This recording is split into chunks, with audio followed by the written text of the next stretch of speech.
नमस्कार दोस्तों, कैसे हैं आप सभी। उम्मीद करता हूँ एकदम बढ़िया होंगे। और आज तारीख है 23 अगस्त और आज के इंपॉर्टेंट करंट अफेयर्स लेकर मैं आप सभी के सामने हाजिर हूँ। तो ये जो करंट अफेयर्स हैं ये बहुत कम समय में आपको जो भी दिन भर के घटनाक्रम होते हैं वो बताने के लिए बनाए जाते हैं। बाकायदा अगर आप इसे बहुत डिटेल में पढ़ना चाहते हैं, एक एक न्यूज़ को एनालिसिस करना चाहते हैं, तो रोज 8 PM पर मेरी एक क्लास होती है DCA ऐप पर, जो कि पेड बैच है। आप उसे भी ज्वाइन कर सकते हैं। ये पेड बैच जो है मात्र 100 रुपए का है, जिसके जरिए आप पूरे साल भर के करंट अफेयर्स को प्राप्त कर सकते हैं। आइए देख लेते हैं आज के हमारे हेडलाइंस क्या हैं। आज के हमारे हेडलाइन में सबसे पहले जापान के प्रधानमंत्री फूमियो किशिदा ने इस्तीफा दे दिया है। 27 सितंबर को एक नया प्रधानमंत्री का वहां पर स्थापना होगी। तो ये जो फूमियो किशिदा है, इन्होंने इस्तीफा इस वजह से दिया है क्योंकि इनके ऊपर जो इनके रेटिंग है वो 15.5% से भी नीचे चली गई है, जो कि पिछले दशक में किसी भी प्रधानमंत्री की सबसे कम रेटिंग है। फूमियो किशिदा जो है वो 2021 से यहाँ पर प्रधानमंत्री के पद पर हैं और अब इन्होंने लिबरल डेमोक्रेटिक पार्टी के पद का जो भी नेता होता है उसकी जगह से इस्तीफा दे दिया है। अब यहाँ पर नए प्रधानमंत्री जापान में चुने जाएंगे। जापान की राजधानी जो है वो टोक्यो है। भारत में प्रधानमंत्री से जुड़े हुए जो आर्टिकल हैं वो हैं 74, 75, 78 और 366। इन आर्टिकल्स में प्रधानमंत्री शब्द का इस्तेमाल किया गया है।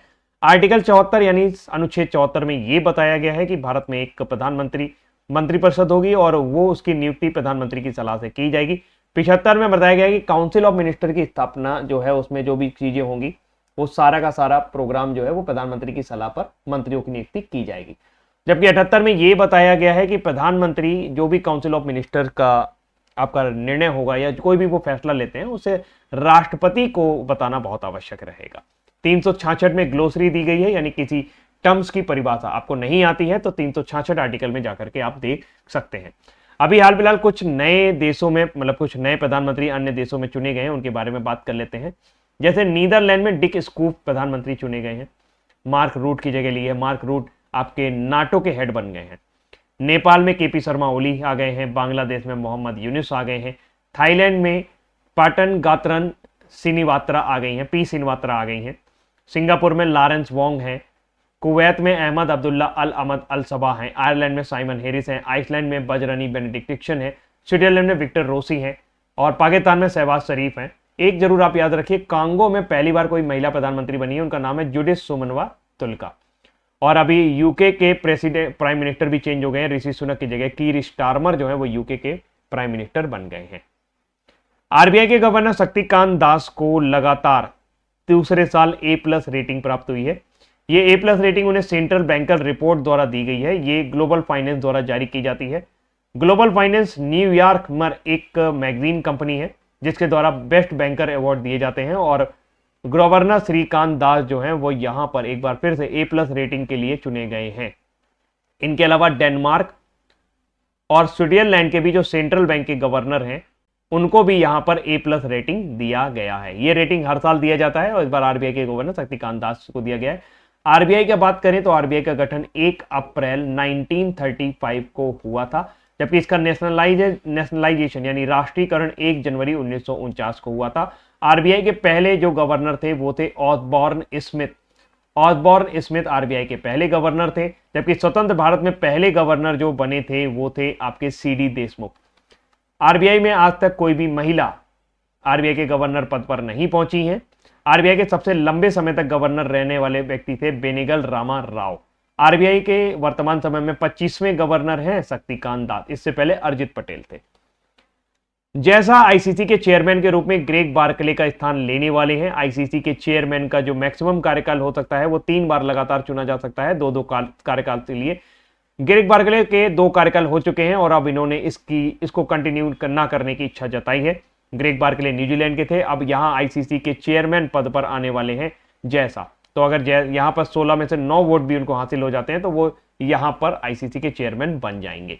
ICC में 2014 से चेयरमैन का पद आया है। उससे पहले ICC के प्रेसिडेंट हुआ करते थे। ICC के पहले प्रेसिडेंट जो भारतीय थे वो जगमोहन डालमिया थे। जगमोहन डालमिया ICC के प्रेसिडेंट बने थे। और आपको बता दूं एन श्रीनिवासन ICC के चेयरमैन बनने वाले पहले व्यक्ति थे। भारतीय भी थे और पहले व्यक्ति भी थे, क्योंकि 2014 के बाद से इसको रिवैम्प किया गया है। दूसरे नंबर पे शशांक मनोहर थे, फिर इमरान ख्वाजा और फिर ग्रेग बार्कले न्यूजीलैंड के थे। अब यहाँ पर ICC के चेयरमैन बनने के चांसेस जो हैं वो जैसा के हैं। यूपीएससी ने नौकरशाही में लेटरल एंट्री से संबंधित विज्ञापन रद्द कर दिए हैं। अभी कुछ समय पहले यूपीएससी ने विज्ञापन निकाले थे सरकार के द्वारा, उसमें यह किया गया था कि जो भी आपके मध्य या मिडिल लेवल पर या हायर लेवल पर लोग हैं, मिडिल लेवल पर जो सचिव हैं, उनकी जगह किसी कॉरपोरेट के व्यक्तियों को मौका दिया जाए और उनको लेटरल एंट्री दी जाए। लेटरल एंट्री का मतलब यह था कि यहां पर कोई भी लिखित परीक्षा नहीं होती, सीधे इंटरव्यू होता। लेकिन अभी हाल फिलहाल ये सारे विज्ञापन रद्द कर दिए गए हैं और इनकी सबसे बड़ी 45 इस तरीके से नियुक्ति की जाने वाली थी, लेकिन अभी इसको बंद कर दिया गया है। और कई लोगों ने इसको कॉन्स्टिट्यूशन के विरुद्ध भी बताया कि कॉर्पोरेट के व्यक्ति जो है वो डायरेक्ट यहाँ पर आ जाएंगे तो यूपीएससी की जो साख है वो गिर जाएगी। तो यहाँ पर ये प्रॉब्लम खड़ी हुई और यहाँ पर थोड़ा SC ST के आरक्षण का भी मामला सामने आया, जिसके लिए देशव्यापी प्रदर्शन हुआ और फिर यहाँ पर ये विज्ञापन वापस ले लिए गए। यूपीएससी एक कॉन्स्टिट्यूशनल बॉडी है, यानी संवैधानिक निकाय है। यूपीएससी की स्थापना 1 अक्टूबर 1926 को की गई थी। यूपीएससी के पहले चेयरमैन थे Ross baker. Ross baker UPSC के चेयरमैन पहले थे, जबकि स्वतंत्र भारत में यूपीएससी के पहले चेयरमैन थे HK कृपलानी। अभी वर्तमान समय में प्रीति सूदन जो है वो यूपीएससी की चेयरमैन है, जिन्होंने मनोज सोनी का स्थान लिया है, जिन्होंने हाल ही में इस्तीफा ले लिया है और वे सेकंड वीमेन है जो यूपीएससी के चेयरमैन बनी है। इससे पहले रोज मिलियन बैथ्यू जो थी वो आपकी चेयरमैन थी। यूपीएससी की अगर हम लोग बातचीत करें तो ये संवैधानिक निकाय है जो कि आपको आर्टिकल 315 से लेके 323 में यूपीएससी से जुड़े हुए प्रावधान हैं। Union public service commission. Rohit Sharma Virat Kohli को 26वें सीएट पुरस्कार के लिए सम्मानित किया गया है, जहां पर रोहित शर्मा को अंतरराष्ट्रीय क्रिकेटर के रूप में सम्मानित किया गया है, वहीं बेस्ट ओडीआई क्रिकेटर के रूप में आपका विराट कोहली को सम्मानित किया गया है। सीएट जो है गोयनका ग्रुप की एक कंपनी है जो टायर बनाती है, उसके द्वारा ये प्रतिष्ठित पुरस्कार दिए जाते हैं। तो यहां पर लाइफ टाइम अचीवमेंट अवार्ड के लिए चुना गया है राहुल द्रविड़ को, जबकि अंतरराष्ट्रीय क्रिकेटर के रूप में रोहित शर्मा को नाम लिया गया है। टेस्ट मैच में बेहतर प्रदर्शन करने वाले बल्लेबाज के रूप में SSC जायसवाल का नाम है। वनडे में बेहतर प्रदर्शन करने वाले विराट कोहली हैं। महिला में सबसे बल्लेबाज स्मृति मंदाना तथा सबसे गेंदबाज कीर्ति शर्मा को चुना गया है। एक और पुरस्कार की चर्चा करते हैं, लता मंगेशकर पुरस्कार, जो कि राष्ट्रीय लता मंगेशकर पुरस्कार है। ये मध्य प्रदेश सरकार द्वारा दिया गया है। इस तरह का पुरस्कार जो है ये लगभग सभी राज्यों द्वारा दिया जाता है। फिलहाल 2022 के लिए उत्तम सिंह को चुना गया है। 2022 के लिए उत्तम सिंह को और 2023 के पुरस्कार के लिए यहां पर S चित्रा को चुना गया है, जो कि एक पार्श्व गायिका है, यानी प्लेबैक सिंगर है। लता मंगेशकर पुरस्कार के लिए आपका 2 लाख रुपए और प्रशस्ति पत्र यहां पर प्रदान किए जाएंगे। कंफ्यूज मत होइएगा, लता दीनानाथ मंगेशकर पुरस्कार अलग है। पहला लता दीनानाथ मंगेशकर पुरस्कार आपका 2022 में नरेंद्र मोदी जी को दिया गया था, जबकि 2023 में आशा भोसले जी को दिया गया और तीसरा पुरस्कार इस बार अमिताभ बच्चन जी को दिया जाएगा। RGIA Rajiv Gandhi international airport Hyderabad लगातार तीसरे वर्ष ITA इंडियन ट्रेवल्स अवार्ड में पहले स्थान पर आया है। यह तेलंगाना का हवाई अड्डा है जो कि हैदराबाद में स्थित है और इसे इंडियन ट्रेवल अवार्ड के अंतर्गत बेस्ट हवाई अड्डा घोषित किया गया है लगातार तीसरे वर्ष। राजेश नंबियार को नेस्कॉम का मनोनीत अध्यक्ष नियुक्त किया गया है। नेस्कॉम जो है ये एक एसोसिएशन है जो सॉफ्टवेयर कंपनियों का है और इन्होंने यहाँ पर देवजीना जोशी का जगह लिया है जो कि नीति आयोग में जा रही है और अब ये यहाँ पर चेयरमैन पद पर रहेंगे। प्रेसिडेंट ऑलरेडी थे, नास्कॉम के चेयरमैन चुने गए। नास्कॉम का गठन जो है ये आपका 1988 में किया गया था और देवजानी घोष की जगह इनको यहां पर ये अपॉइंटमेंट प्राप्त हुआ है।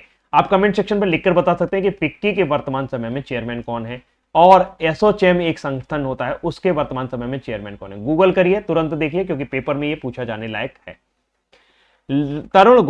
तरुण चुग ने अभी हाल ही में एक पुस्तक लिखी है। पुस्तक का नाम है Modi governance trim reshaping India's path to prosperity. Antyodaya योजना की काफी ज्यादा तारीफ यहां पर की गई है इस पुस्तक में। यह पुस्तक तरुण चुग द्वारा लिखी गई है जो कि मोदी जी की मंत्री में सदस्य है, मंत्रिपरिषद के सदस्य। अमित शाह द्वारा इस पुस्तक को लॉन्च किया गया है।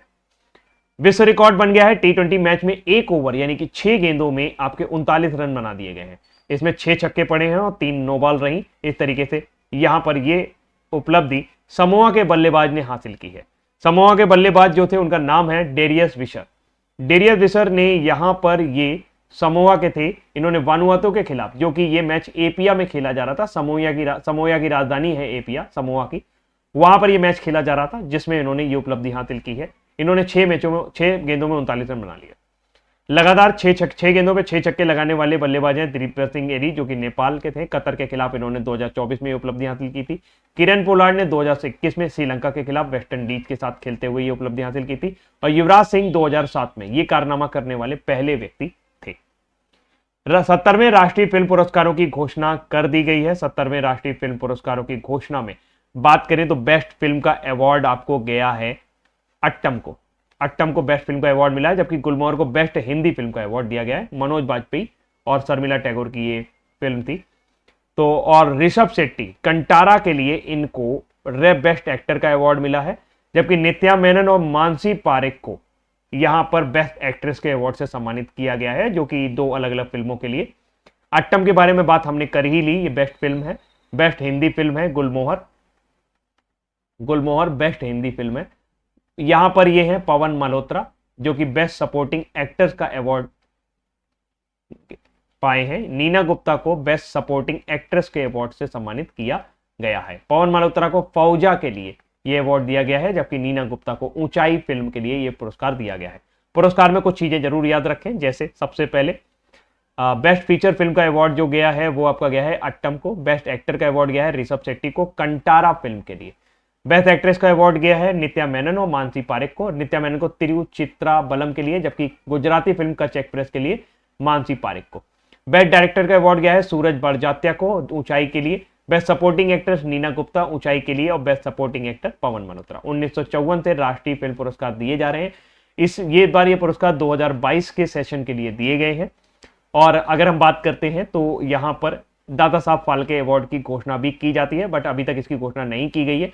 पिछले साल दादा साहब फाल्के अवार्ड 2021 के लिए वहीदा रहमान जी को दिया गया था। तो फिलहाल ये रहे आज के हमारे इंपॉर्टेंट करंट अफेयर्स, और उम्मीद करते हैं ये करंट अफेयर्स आपको पसंद आए होंगे। अभी के लिए इतना ही रखते हैं, बाकी कल फिर कंटिन्यू करेंगे नए करंट अफेयर्स के साथ। तब तक ध्यान रखिएगा अपना, बाय।